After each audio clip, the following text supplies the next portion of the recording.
But as, the restaurant made its mark to its patrons, a lot of the conversations or the comments that I was getting were around the fact that it is so inspiring to see a Black woman own a restaurant. Not a franchise, just something that you've conceptualized and you're running. And a lot of the time, I would just get that compliment that you've made it possible for me as a Black girl to dream.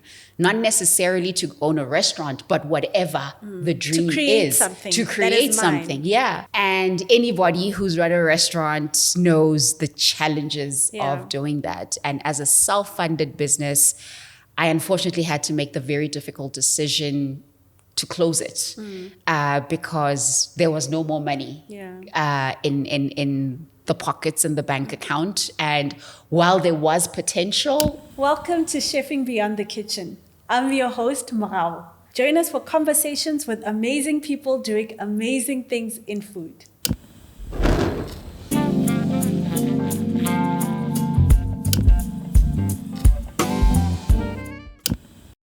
Welcome back to Chefing Beyond the Kitchen. Today we are joined by the amazing Katleho to have a chat about this, that, and everything. So welcome. Thank you so much. Thank you for the honor of having me in your space. I look forward to having this conversation. Thank you so much for making the time. So to start us off, I'm going to ask you a few icebreaker questions. Okay. Nothing too hectic. And then we can dive into the actual conversation. Get into the real talk. Yes. Gotcha. When is the last time you smiled and why? What made you smile? Oh my gosh. This is my birthday week, so I won't lie. I've been smiling quite a bit. But I think if I were to pick something specific, it would be that 2 days ago, I had a dream from my maternal grandmother who's passed on. And it's the first time she's ever visited me. And there was something very affirming about that dream, particularly with where I'm at right now. So I think that's been keeping a very big smile on my face for the last couple of days. That's so lovely. Yeah. And what is your favorite thing right now? Could be anything. Favorite thing right now, my gosh, a glass of rosé. Always a good time for a glass of rosé. I would also say TikTok, but particularly for South African content creators. I mean, I know the dangers of doom scrolling, but I honestly give myself about 15 minutes a day to just laugh. And TikTok does that for me. The likes of Creator Lesedi, Coachella Randy. I just find South African content creators hilarious. And so that's, I guess, I think the general population of South Africans on TikTok, even in the comments. In the comment section. Someone will comment, "Are you guys here?" And then they come. I feel like we are a reality show and no one is really putting it all together. But we're a special bunch of people. But I'd say right now, my favorite thing, rosé and South African content creators on TikTok. Amazing. Then last, the 3 people you would want to host for dinner and why? Can I cheat on this one? I think in a different reality, I would have my late mom, my late dad, and my late brother. For, I guess, obvious reasons, but I think navigating grief and obviously having lost my nuclear family, my immediate family, there are so many questions about myself, about them, about life that I wish I could ask. And definitely a dinner with the 3 of them. And I think for every one of them, the question would be, how do I do this life thing without you? But we are here now, and my 3 people would definitely be Azania Musaka, Tracy Ellis Ross. Duh. If you know Katleho, if you've ever met her, even interacted with her for 5 minutes, you know that she loves Tracy Ellis Ross? Listen, that's my bestie. She doesn't know it yet, but yeah, I've put it out into the universe. So Azania Musaka, Tracy Ellis Ross, and Mamzanele Mbeki would be my 3 dinner guests. And I think with Mama Zanele, I think, so very often, especially as Black women, our wisdom is not passed down. Our wisdom is not written. Our wisdom that, our lessons, our experiences. And I would have her around the table just to be able to impart a lot of her wisdom, because I think she's one of the most amazing people in this world, in this country. But we don't know. I've had the honor of being around her. And I think that's why I should make an amazing dinner guest. But Azania and Tracy, if there's one thing I admire about people, it's people who are unapologetically, authentically themselves. And as someone who struggles with imposter syndrome and self-doubt a lot, a prayer I've been saying for the longest time for myself is just to be more myself. And I think every time I see Azania, I see Tracy Ellis Ross, they personify that, they embody that. And I also think one of my other things is just joy. And I feel like a dinner with us would just be a joyous occasion. So yeah, Azania, Tracy, and Mamzanele. I believe it. I'd love to be a fly in that. You're not invited. You said 3 people. Maybe 4. Well, then now let's dive straight into the conversation. I think when I was first thinking about wanting to do a podcast, you were one of the people on my wish list. I was like, honored. These are all the people that I want to have. Yeah. And then I called you and you said yes. Who says no? Who says no to Mokao? Right. So I think I would love for you to tell everyone about Katleho, who you are, and I think this pertains a lot to what you've done in your career, how you got to where you are now. Sure. That always seems like such an obvious question, and then you realize, where do I even start? So Katleho, born and bred in Soweto, grew up a little bit in the East Rand, go Katlehong, and then during the uprising, the ANC and the IFP, my parents and I moved to my grandmother's house, Komidolens, Soweto, and that's where I grew up. And I think I was, one of 2 kids. Unfortunately, I lost my brother when he was 10 and I was 8. And a couple of years later, I lost my dad. And it was just me and my mom. And shortly after my dad passed on, my mom had the opportunity to go work in Beijing at the South African Embassy as head of migration. And I completed my high school in China. And from then on, the world was my oyster. Moved to Australia, the UK, Switzerland, and eventually the States. But eventually came back to South Africa in pursuit of my bliss. I had completed my hospitality education in Switzerland at the Hotel Institute of Montreux. Came back to South Africa, worked a bit in the hotel industry, and then I decided, I want to do me. And we spoke about Tracy Ellis Ross earlier. If any of you grew up in the 90s, 2000, early 2000s, Girlfriends was what a lot of us were watching. And I always found that Tracy Ellis Ross, her character then was Joan Clayton. Was a prototype of who I wanted to be. And in the last couple of seasons, she actually owns a restaurant. And believe it or not, that inspired me opening my restaurant in 2009. As I said, I was in pursuit of my bliss. I wanted to be Joan Clayton. That's where my entrepreneurial pursuit started, with the opening of my restaurant called Bliss. We are here now. She's editing so much from the story. A lot has been edited because Well, not intentionally. I think, again, when you're asked, who are you? It's such a huge question. And you obviously just, you said no humility. Maybe let me phrase it this way.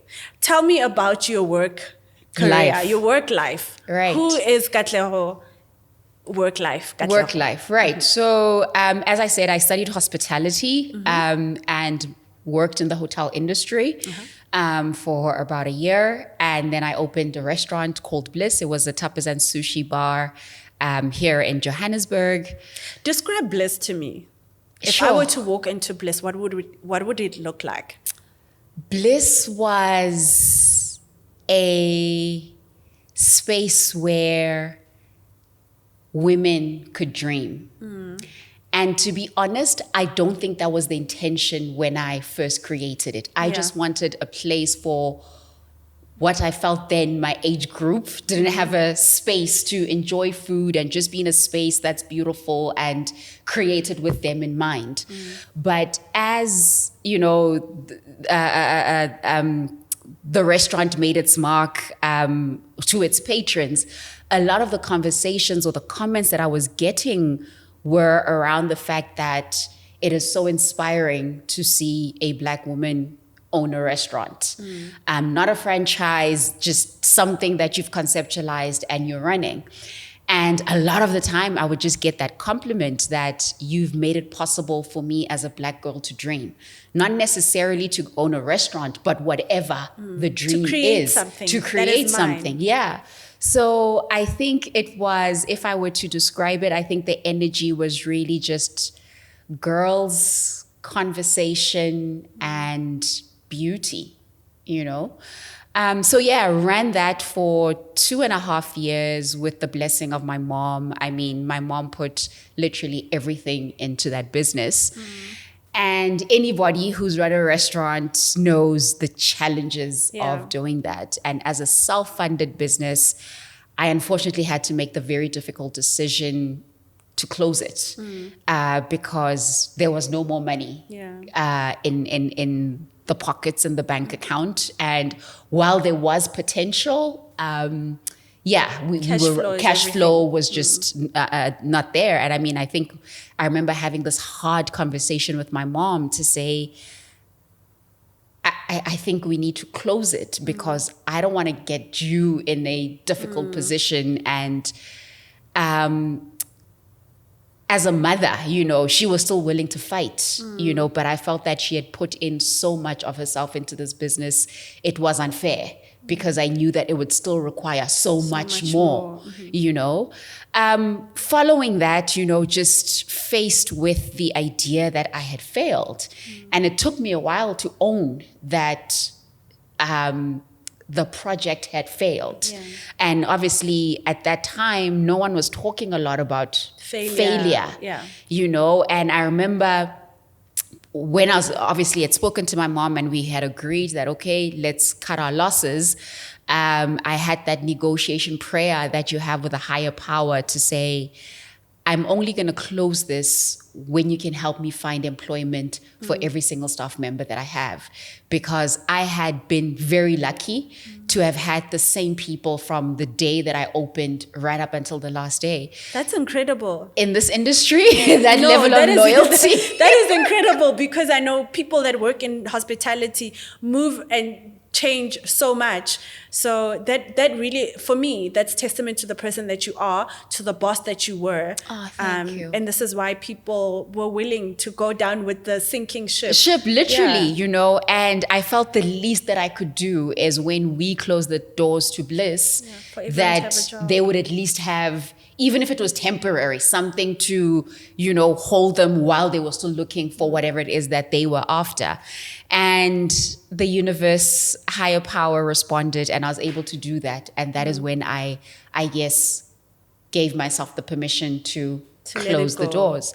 And in that process, I think, 3 questions, were in my radar. And, one of the questions was, had I failed myself? The second question was, had I failed my mother? And the third question was, had I failed women? Sure, you're so hard on yourself. Girl, it's because no one talks about failure. So when you're experiencing it firsthand, the trauma and just the existential crisis that comes with, I thought I had found my bliss. I thought that I'd be running this restaurant. I was young then, I was 28. So I thought, I've arrived, not in an egotistical way, but I found... No, girl, you had arrived. Okay? You had arrived. My dream. So with the first question of, had I failed myself, I think I put that aside.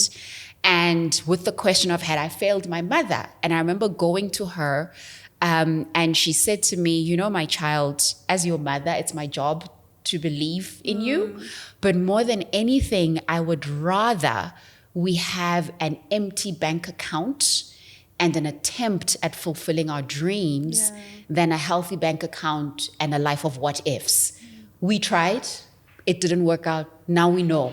And just that experience to be a mom and to run this restaurant with your daughter must have been amazing. No matter what the outcome, that must have been amazing. To her. Look, amazing. I think it's something, and especially now that she's passed on, in as much as I think she freed me, there was still a lot of internal work that I need to do. I needed to do to let go of the disappointment that I feel that I had caused her. And as I said, the last question was, had I failed women? Because as I said, I would get a lot of young women come to me, write to me, come into the restaurant saying, you've allowed me to dream. Inspiration. Now here's this thing, it no longer exists, and to your point, was I hard on myself? I guess, because, but asking myself that question opened up the next chapter because it became, I guess, a catalyst to the awakening of what I'm passionate about. And it was the fact that I want to champion women. I want to amplify women. And in trying to find that clarity, I came across an organization. It was previously known as Spark. It's now called YGAP, Australian-based. The couple who are still my lifelong friends, Caitlin and Aaron Tate, were running the social enterprise program where they were working with social entrepreneurs, early stage social entrepreneurs in South Africa and Kenya. And I applied to be in their program. Interestingly enough, they had come across my story. And their remarks were, we don't want you to apply for our program. We want you to work with us. We are expanding in South Africa. We want an office here and we want you to run it. And that was, I guess, a very profound moment in my life, because here I was trying to make sense of failure. And here are people I don't know from a bar of soap saying, we deem you worthy of being head of our organization. We deem you worthy of, helping other entrepreneurs. And that failure led you there. And I definitely understood the challenges of being an entrepreneur better than most people. And so I was country director for Spark International. Which is how we met. And in that process, in running Spark, I was then given the space to say, you say you're passionate about celebrating and amplifying women, create a program for women entrepreneurs. And again, this is unheard of, where you've got people who believe in you so much when you're still nursing the trauma of I'm a failure, saying we believe in you and here are the resources, run with it. And that's when I created the accelerator program called She by Spark, and happened to meet you. Well, you say it like that, happened to meet me. So I applied for She by Spark, and I think then I was still sort of carving out what this thing, the Lazy Makoti, would be. And really, you are one of the first people that poured into that dream and helped set that foundation for it to be what it is today. So I'm humbled, I'm really humbled, because I remember, you came into the program, and I think I did have a soft spot for you because you were one of the only people in the food space. And obviously I had just come from this food space. So I really just wanted you to do so well. So I ran Spark, She by Spark, which now is actually run across the continent, run in the Pacific Islands, and it had a stint in Australia. And Kenya? So we moved it from it just being South Africa and Kenya to being world Africa specific. So literally it became where we were working with entrepreneurs across the continent. Amazing. And then we launched it in the Pacific Islands and in Australia. But again, as with that, something in me was saying, okay, there's more you could be doing. You've done this, now what? And again, I suppose when, our journeys unfold as they should, and sometimes we doubt that because we're impatient and we've got our own ideas of how, I want to be the next Mang Mang.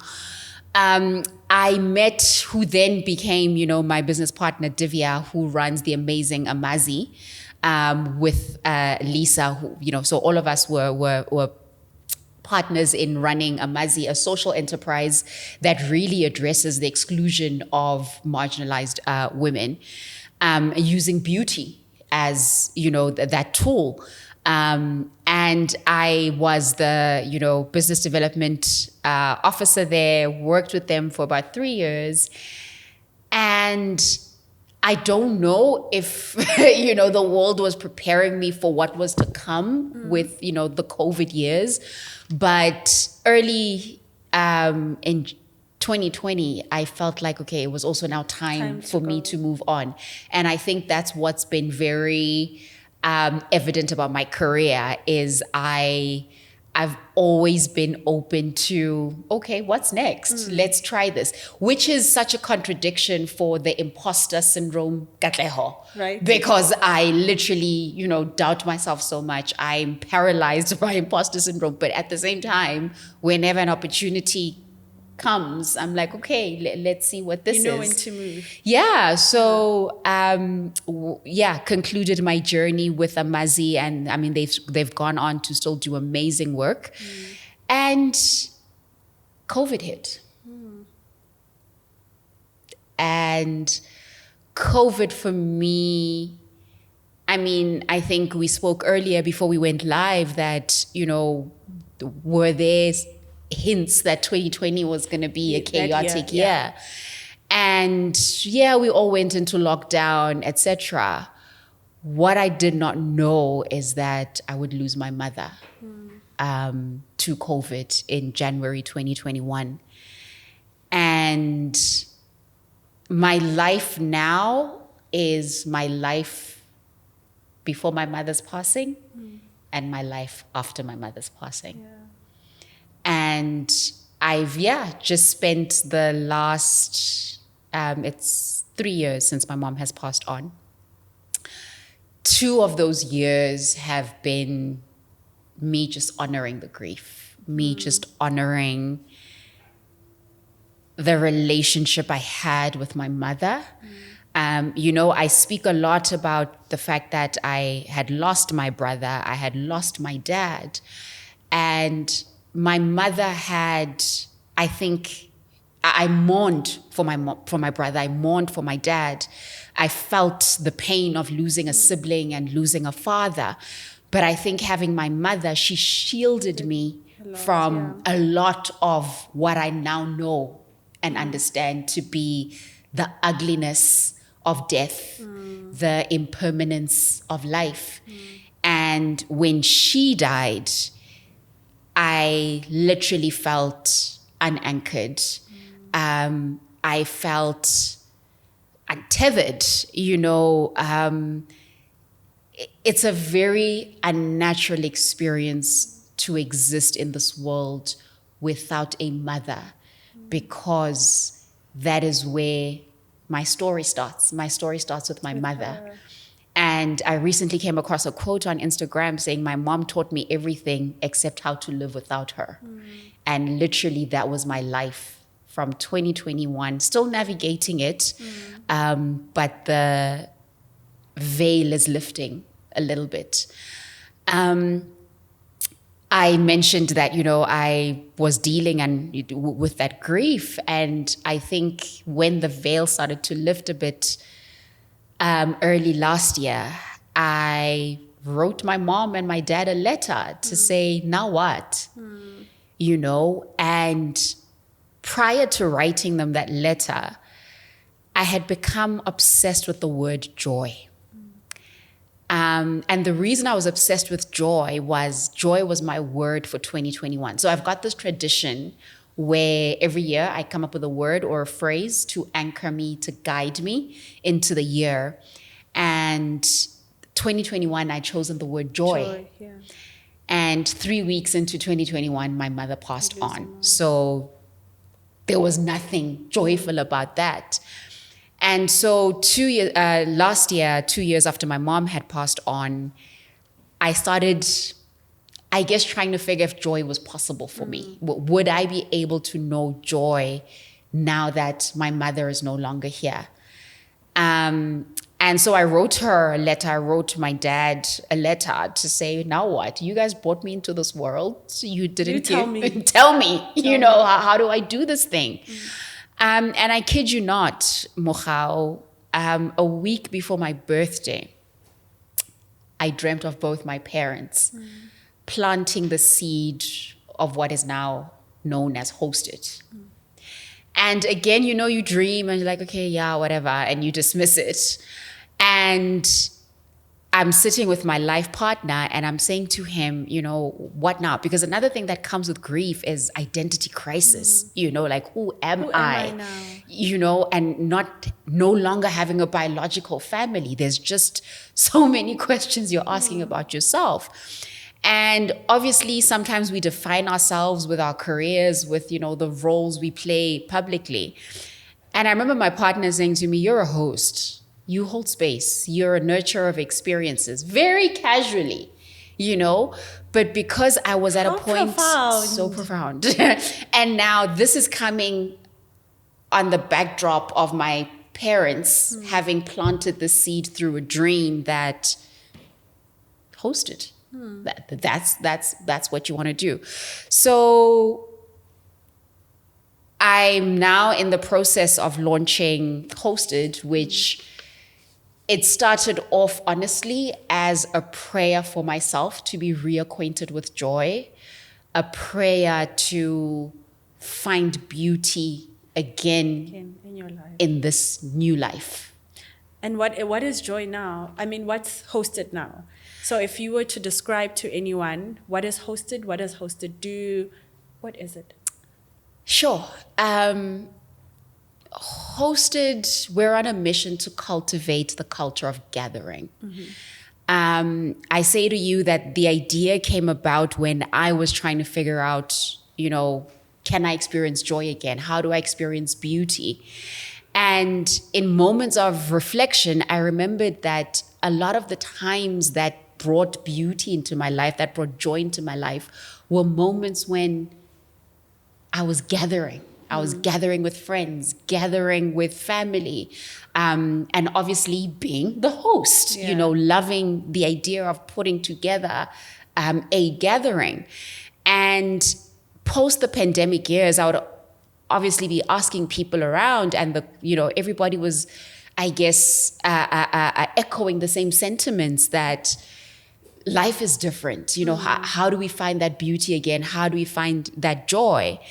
And Hosted, as I said, is a reminder that gathering is a pathway to that beauty, to that community, to that joy. And right now, in simple terms, it's a digital platform akin to a lifestyle publication where we partner with people in food, people in design, people in hospitality to create resources around hosting, be it recipes, be it tablescaping, be it conversation cards and how to nurture community. So, it's guided by 3 pillars. We believe in the art of intimate gatherings, believing in our dining rooms and homes as sanctuaries of deepening connection. We believe in living beautifully through the art of gathering, and believing in the artistry of women, which is obviously, something that's has been a big part of my life, where amplifying the artistry of women. So it celebrates the innate ability of women to create beauty in the food space, create beauty in the style and design space, create beauty in hospitality. As I said, we're really just on a mission to cultivate the art of gathering while amplifying women in the food, design, and hospitality space. One of my favorite things that you have done or are doing with Hosted is that you're creating a beautiful directory of women-owned businesses that make life beautiful, be it through food or design. I really love that. Like when I'm thinking I want to do something and I need a supplier, I feel like Hosted is where I go. And that's really the mission. One of our taglines is "Women make things beautiful." They do. And it's not beautiful in the superficial sense, but when someone is conceptualizing a recipe, there is beauty, there is art, which is why I say it's about celebrating the artistry of women. When someone is deciding to design tablecloths or serving bowls, that's their contribution to bringing beauty into the world. When you're conceptualizing a gathering, that's you wanting to put beauty out into the world. And when I say a big part of Hosted is really celebrating the inherent ability of women to be able to just create beauty in the smallest right through to the biggest of ways. So let's fast forward to 5 years from now. What are your hopes for Hosted? What do you hope it will be? What it will become? Sure. I think for me, and I want the big dream. The big dream. Look, I think for me, when the intention for Hosted is that it's the most beautiful expression of my purpose to date. But at the same time, I think, when you think of in a practical sense, in a commercial sense, in a business sense, in entrepreneurship, sense, for me, I want Hosted to be your ultimate resource for hosting. So we are obviously right now working on this publication, and right now it's obviously very lean. It comes through the form of monthly newsletters, and we've got a beautiful community growing and responding to that. We aspire to create our own line of beautiful things that help hosts create intimate gatherings with ease and beauty, and to continue amplifying the wisdom, the creativity, and experiences of women, particularly Black women, in the space. Because I think even as I'm building Hosted right now, it's so easy to find, other races in the space, but not so much Black women. And I understand that, there's a lot of layers that make that happen. And I think, one of our big dreams is that Hosted will become a social enterprise where what we make goes back to uplifting the next generation of women who want to go into the food, the design, and the hospitality space. So I'm probably not saying a lot because it really is still a new idea, and it's something that I'm wanting to be present for in this moment, because it truly feels like it's an idea beyond me. It's a brand beyond me. But hear you. yeah, for me, if we can get more people through the lens of gathering, just getting to experience beauty and joy in their lives, then our mission is complete. Amazing. One of the things I absolutely adore and admire about you is how openly and freely you speak about failure and how failure can lead you to a whole new place. So tell me how you believe your failure with Bliss has led you to this person that's able to make Hosted happen. Sure, Mochao. You know, when you speak about being open about failure, at some point I remember saying to my mom, I no longer want to be the poster child for failure, because again, you know, when I experienced my, you know, the closure of Bliss, there were not a lot of people openly talking about failure. And so when I started being public about it, what was interesting for me was how all of a sudden I was getting speaking gigs from big corporations asking me to come address, you know, their events. Destiny Power of 40. I've, you know, been featured in magazines. I've, you know, been interviewed, etc. All just around the idea of failure. And every comment I would get was, why are you so brave to talk about it? And well, one, anybody who experienced Bliss would realize that it's no longer there. So I could not hide the fact that the business is not there anymore, right? Yeah. But it was a part of my story, and denying it would have, I think, denied how the journey then has unfolded. And I think, as I said to you, that the closure of Bliss, people say, don't call it failure. You didn't fail. You know, in my mind, I just wanted to say that I don't know why we continue to call it failure, because I think having met you, that was sort of the first time I'd heard someone speak about a time when they had failed, and just how you told that story. Really brave is the word, because you inspired so many people to be honest with themselves. When something isn't working, you can let it go, and that whole experience doesn't define who you are. It actually sets you up for your next chapter. So I think you were absolutely the person that did that for me and for so many other people, to just change how we think about failure. Look, yeah, and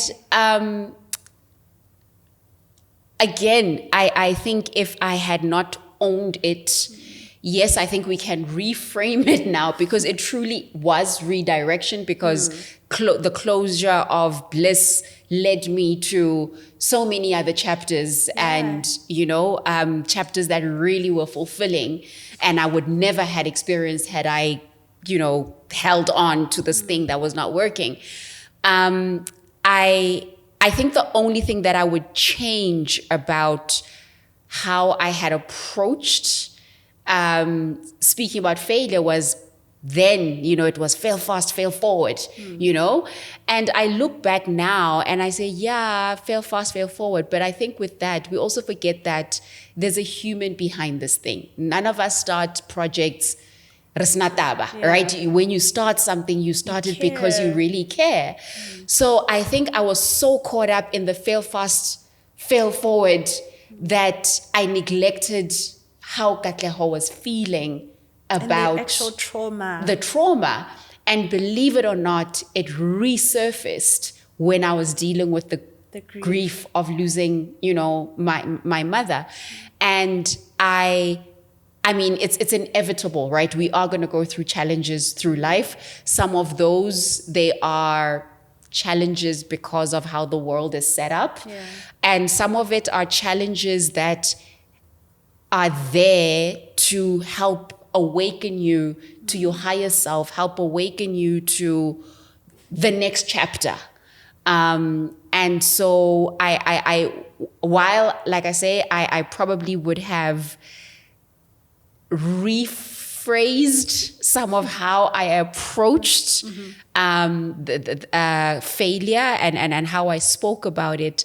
I think it was and still is a very big part of why I'm able to, sit here. I mean, I think, yes, it paralyzed me for a long time. And I think it paralyzed me because I had not dealt with Katleho and, that.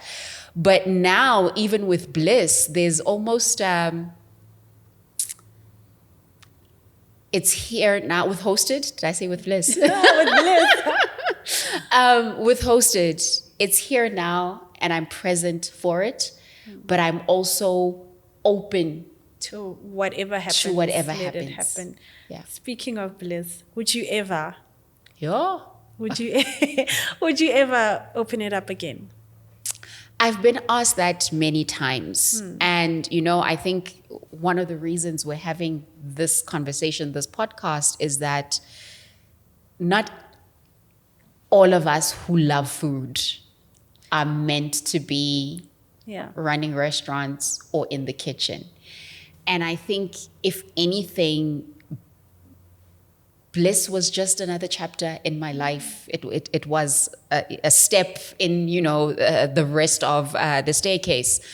I would not run a restaurant again. I realize that I am more passionate about amplifying people who are meant to be in the kitchen. Amazing. Yeah. I love that.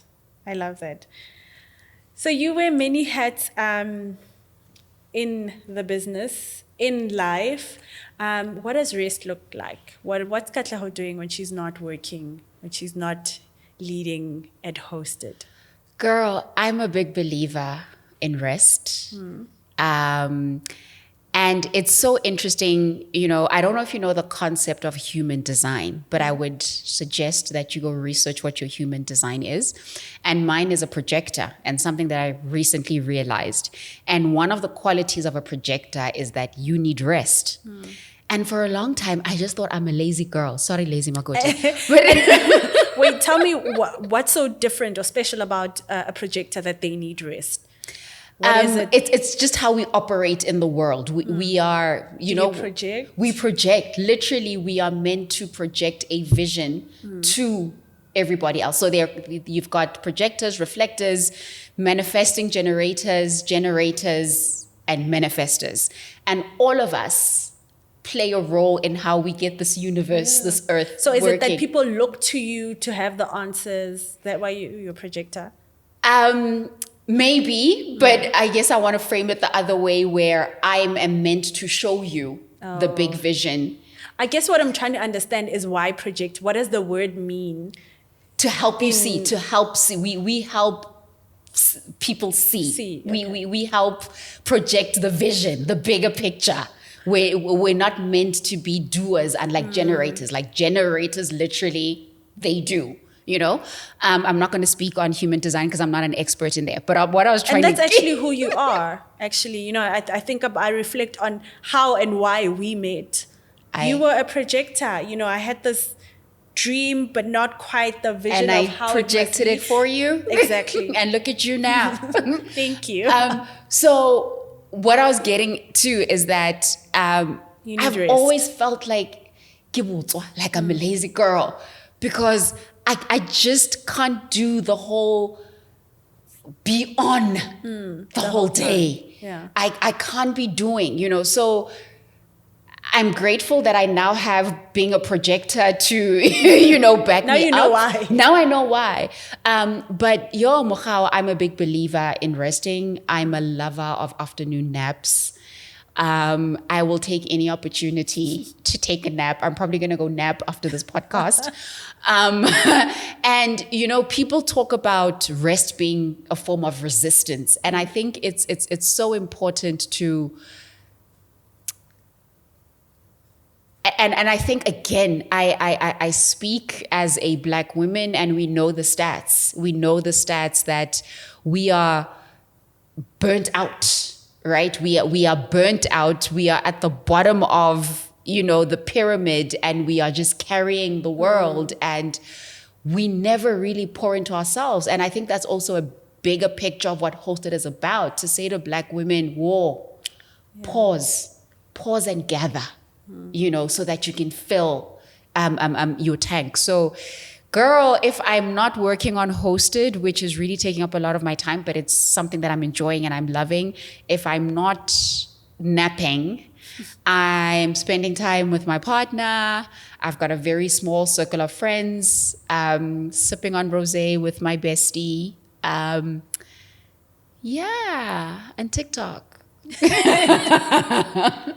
And TikTok. But no, I'm a big advocate for rest. And yes, you may not necessarily be a fan of sleeping or napping, but just a moment that being able to carve out moments for yourself. Because I think those are moments that are so profound in helping us really get to know who we are and why we are here. And so we're human beings. Allow yourself to be. Not doing the whole time. No. Yeah. That's something that's been imposed on us.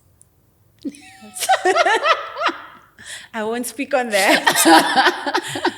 But I think for a lot of people that are going to be listening to this podcast, they are people that love food, that have a passion for cooking, and everything that food is about. But not everybody wants to be a chef in the traditional kitchen. Not everybody wants to run a restaurant. And I think that you've done that so well, to carve a space for yourself that's still in food, still in people, but not necessarily in a restaurant. And if you could offer words of advice, how did you do it? How do I do it? Sure, Mahal. I think I'm probably the worst person to answer that and maybe not, right? Maybe because I think not. As I've shared with you, my life has been zigzag, so starting off in hospitality, going into enterprise development, going into the beauty space, and then with everything else in between, and now back in the food space. And if I'm being honest with you, I don't think there's a formula. I think I said it in the beginning of the podcast that our lives unfold as they should. And I think often we doubt that because, yes, there's survival, right? You need to put food on the table, you need to pay your bills, but at the same time, you've got passions that may not be able to do that at the same time, so, and I've walked that journey. I'm, even with Hosted now, I think for me, the advice that I would give is follow your curiosity, and be open to what life is asking of you in that moment, because then the seeds are planted. I think now I look at, even Hosted as a concept, I don't know if 10 years ago it would have had legs to stand on because of how we defined business then. I look at when I decided to go into hospitality, again, it was, okay, you're going to go work in the kitchen or you're going to run a hotel or whatever, front desk, et cetera, et cetera. And I look back now, I've got such a deep curiosity for photography, and I'm obsessed with food photographers, with food stylists. And I wonder if I had known that that was an option for me, if that is something I would have pursued. I'm still going to pursue photography. It's also just how I connect with my dad because that was his thing. But I would be lying and I would be inauthentic to sit here and say, step 1, and all the way to step 10. The truth is, be open to, as I said, how your life is unfolding for you, and put in the work. And sometimes work is not going to get a degree or a qualification. We live in times where, honestly, you can go onto YouTube and learn photography, or there are books podcasts that you could be listening to upskill you and put you in the spaces that you want to be. So yeah, I don't know if that's really any advice, but the advice is that there is no blueprint, there is no formula. There's no way I can copy and paste Mochao's career into my life and feel like I'm gonna live Mochao's life because wow, she's inspired me and etc. Yeah, I agree. So having lived such a full life, I feel like you've done everything. What else is there? What is it? What's there? What else is out there that you want to do or achieve? What's the next chapter? Sure, Mochao. I think in this moment, and I think how I just want to approach my life going forward is really to practice deliberate presence in this moment, because the next is not guaranteed. It's not to say we shouldn't dream and aspire and, want the next thing. But I feel like sometimes we get so caught up in dreaming that thing, not realizing that for now, just be fully here and be present to that. So Hosted is in its very early stages. And I just want to nurture that. I just want to pour into it. I actually wrote Hosted a letter to say, I'm pouring into you and I want you to pour into me. I promise to show up for you. I need you to show up for me. Yeah. So that's where I'm at right now. Yes, there are dreams that I have for the brand and where we could go. And in terms of my life, I really just want to be an architect of joy. I want to experience that for myself, but I also want to be able to inspire other people, not even inspire. I feel like it's not my space to do that, but live my life in such an authentic and joyful way that the next person is inspired, I guess, to go find what joy is for them. And we have been inspired, honestly. I think for me, you've been one of the people that I've known that has always been authentic. That's actually the word I think when I think of you, is authentic. Listen, I believe authenticity is our superpower. And I think even when I look at the people that I love and admire, the likes of you, the likes of Tracy, it's a disservice to yourself and it's a disservice to humanity to not be yourself. As I said, a daily prayer for myself is, how can I be more myself today? How can I be more myself? It's not easy, right? Because I feel like we all have this light inside of us that's directing us to really live this authentic life. But because society has said, this is what success looks like, this is what happiness looks like, this is what, we then try to conform. And yeah, I say, our authenticity is our superpower. It requires us to be vulnerable, but why not? Why not? Why not? Thank you so much for today. I have loved your energy always, not just today, but always. And yeah, I admire the clarity that you have when it comes to your purpose, because it shines through everything that you do. At the heart of everything that you do is your love for women, your desire to amplify women always, and that shines through everything that you do. So, thank you. amazing. Thank you, Mochao. I'm really honored to have been given the space, to be able to share a bit of my story and a bit of, what motivates me, what currently, gives me joy. But I think, I also just want to thank you for how you have, I think, been your authentic self. You started a brand that, I someone always says that people see the beautiful version of finished product. The finished product, and people don't know necessarily the behind the scenes and what it took. And I mean, when I think we met in 2015, 2015. 15. When I think back to the Mokgao then and the Mokgao now, I always say to you, I always send you text to say rooting for you on the sidelines. Yeah. And I'm still doing that because, you too are inspiring people to find them and embrace that. And hey, if it makes you money, all the better. All the better. Thank you so much for today.